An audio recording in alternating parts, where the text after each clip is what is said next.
السلام علیکم دوستوں، کیسے ہیں آپ؟ امید کرتی ہوں کہ آپ جو ہے اس وقت موجود ہے اسلامی حلقہ خواتین جماعت اسلامی کی رہنما ہے ہماری سعدیہ سیف اللہ صاحبہ۔ آپ کیا سمجھتے ہیں کہ جشن آزادی کی اصل روح کیا ہے اور پاکستان کہاں سٹینڈ کر رہا ہے آج؟ پہلے تو آپ کا بہت شکریہ، آپ لوگ تشریف لائے۔ اور جشن آزادی کی جہاں تک بات ہے تو جشن آزادی تو اس لیے بنتا ہے کہ ہم آزاد ہیں، اور ہمیں اس آزادی کی نعمت کا ایک بہت بڑا احساس اس وقت ہوا جب بھارت نے 10 مئی کو پاکستان پر حملہ کیا، اور اس وقت ہمیں پتہ چلا کہ ایک ایسے ملک میں رہنا کہ جو نہ صرف اسلامی جمہوریہ پاکستان ہے بلکہ اس کے پاس ایٹمی طاقت بھی موجود ہے، تو اس کی وجہ سے دشمن نے ہمیں ترنا والا تو سمجھا تھا، لیکن جب ہم نے اپنی طاقت کا مظاہرہ کیا تو وہ فوراً بھاگ گیا۔ تو اس لیے شکرانہ تو ہم پر واجب ہے کہ ہم اپنی اس آزادی کی نعمت کا شکر ادا کریں، لیکن اس کے ساتھ ہمیں اپنے اس ملک کی اہمیت کا بھی پتہ چلتا ہے، اور اس کی قدر اس وقت ہوگی کہ جب ہم اپنے ان وعدوں کو پورا کریں کہ جو ہمارے اسلاف نے کیے تھے۔ اور انہوں نے تو کہا تھا کہ پاکستان کا مطلب کیا، لا الہ الا اللہ۔ میں یہ سمجھتی ہوں کہ اس وقت ہمیں جتنے بھی مسائل کا سامنا ہے، چاہے وہ حقوق کی بات ہے، چاہے وہ سیلاب کی بات ہے، چاہے وہ KP کے آپریشنز کی بات ہے، غیرت کے نام پہ قتل ہوتی ہوئی خواتین کی بات ہے، بچیوں کی بات ہے، تعلیم کی بات ہے، نوجوانوں کا ملک سے باہر چلے جانا ہے، تو اس کی وجہ سسٹم کی خرابی ہے۔ اور جب تک ہم اپنے اس وعدے کو پورا نہیں کرتے کہ جو ہم نے اس پاکستان کے حصول کے وقت کیا تھا کہ ہم اس ملک میں اللہ کے قانون کو نافذ کریں گے، تو پھر ہم مساوات بھی نہیں قائم کر سکتے، تب تک ہم اپنے حقوق بھی نہیں ادا کر سکتے، اور ہم کسی بھی وعدے کو پورا نہیں کر سکتے۔ اگر ہم چاہتے ہیں کہ اس ملک سے نوجوان باہر نہ جائے تو ہمیں اسے تعلیم دینی ہوگی اور ہمیں اسے روزگار دینا ہوگا، ورنہ اگر پچھلے سال 7.5 لاکھ نوجوان جو ہیں وہ اس ملک کو چھوڑ چکے ہیں، اور ایک لائن ہے لمبی جو اس ملک سے چلے جانا چاہتے ہیں، تو پھر وہ چائنا والی کیفیت ہو جائے گی ہماری کہ وہاں پہ بزرگ تو بہت ہیں اور نوجوان نہیں ہے کہ جو اس ملک کی ترقی کے لیے کام کر سکیں۔ ہم اپنے بنو قابل پروگرام کو جو الخدمت نے لانچ کیا اس کو دیکھتے ہیں، اور اس میں جس طرح سے نوجوان شرکت کرتے ہیں اور اس کے بعد وہ اپنی سکسیس سٹوری سناتے ہیں، تو اس سے یہ مٹی بڑی زرخیز ہے ساقی۔ تو بس ہم عوام اگر شعوری طور پر امانت اور دیانت کو سامنے رکھتے ہوئے، حکمرانوں کو انتخاب کرتے ہوئے اس اصول کو سامنے رکھیں گے تو ہمارے ملک کے بہت سارے مسئلے ختم ہو جائیں گے انشاءاللہ۔ اور اس میں ایک اویئرنیس جو ہے وہ ہم اپنے میڈیا کے ساتھیوں سے بہت توقع رکھتے ہیں کہ وہ یہ اویئرنیس دیں لوگوں کو کہ ہم اس وقت جس طرح سے مشکلات کا شکار ہیں، ہم اسی وقت نکل سکتے ہیں کہ عوامی شعور جو ہے وہ بیدار کیا جائے، وہ اس بات کو سمجھیں کہ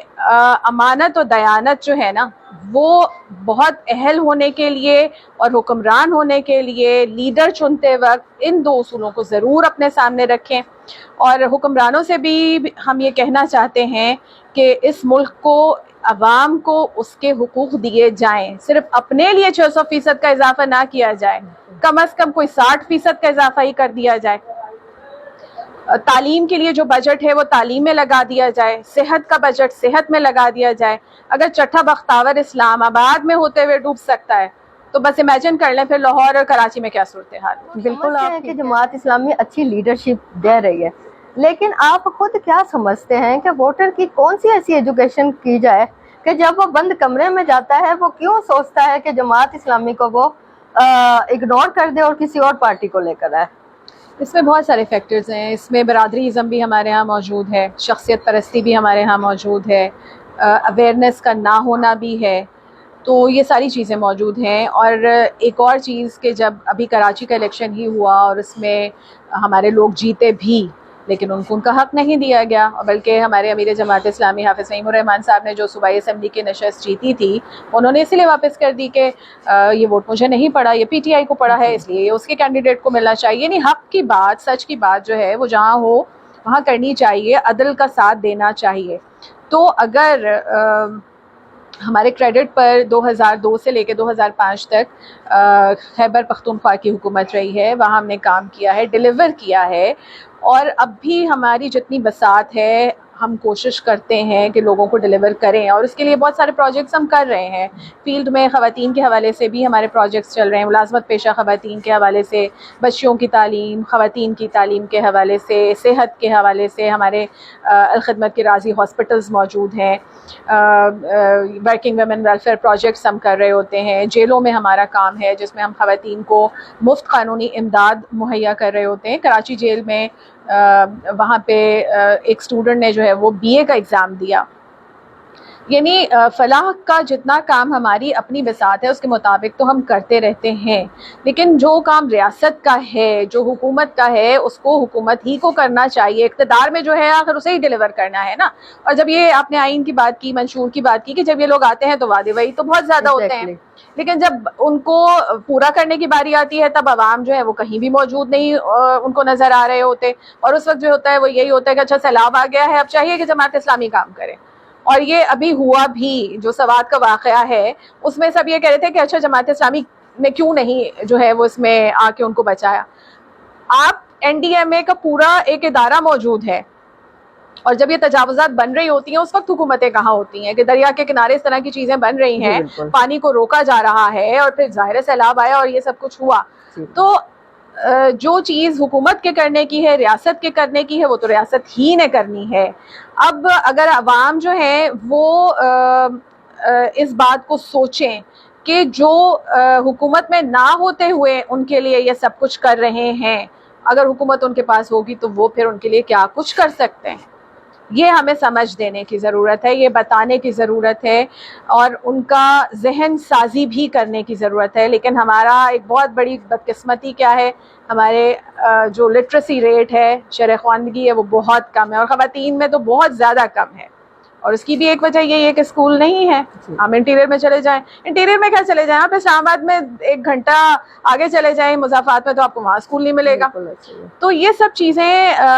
پھر الیکشن پر اثر انداز ہوتی ہیں، اور اگر یہ سب درست ہو جائے تو انشاءاللہ پھر خود بخود جماعت اسلامی آئے گی، خود بخود وہ لوگ آئیں گے کہ جو ڈیلیور کریں گے، اور عوام ان کو ووٹ بھی دیں گے. جی بالکل، تا قیامت تک سورج کی طرح چمکنے اور چاند ستاروں کی طرح دمکنے والی جو ہماری سرزمین ہے، پاکستان ہے، ارض وطن ہے، یہ تب ہی چمکے گا جب ہم سب کے جو سینے ہیں وہ ایمان سے منور ہوں، اور ہم سب کے قول و فعل میں تضاد نہ ہو، اور ہم اپنے لیڈر لے کر آئیں. سعدیہ صاحبہ، آپ کا بہت بہت شکریہ. دوستو، جشن آزادی کو فکر کے ساتھ منائیں، اور اس حیثیت سے منائیں کہ آج ہم جو عہد کریں وہ ہماری آنے والی نسلیں جو ہے وہ اس کا جو پھل کاٹیں. اپنا اور اپنوں کا خیال رکھیے گا، ہمارے ساتھ رہیے گا. اللہ نگہبان.